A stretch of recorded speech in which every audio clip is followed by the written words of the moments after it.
At Maria, he was watching Bravano look at Maria. He didn't like it.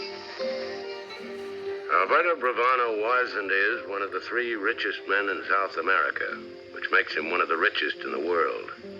Like Kirk, his wealth was inherited. But unlike Kirk, his one and only interest in money lay in spending it for his own gratification.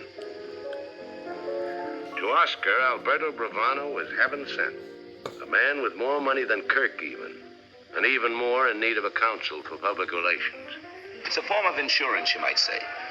Only instead of protecting your life, it protects your good name and your reputation. Too late. My name and reputation already are hopelessly bad. Mr. Muldoon, in my whole life, I have made one major decision.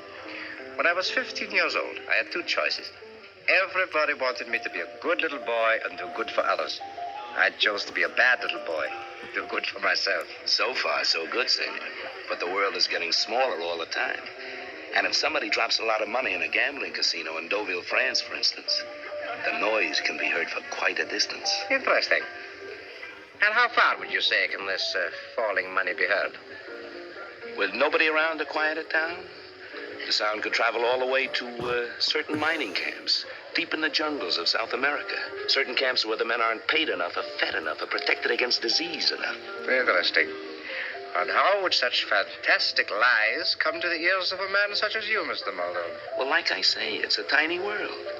If, for instance, somebody rents a whole hotel at Cap d'Antibes, France, for the entire season, just to make sure he can have it for the last 2 weeks in August, and if somebody else doesn't keep it quiet, people might read about it in cafes in certain South American cities. Is it not fortunate, for instance, that I own the newspapers in my country?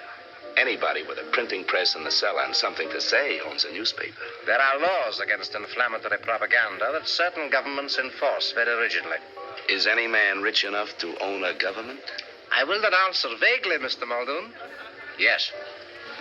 It's a funny thing about government, senor, even privately owned. If, for instance, the owner isn't around very much, if, let's say, he's cruising around the Mediterranean on a yacht that costs more to keep up than the combined salaries of his entire government, and if nobody's around to protect his interests... What do you think? Will Maria Damata come with me to the Riviera?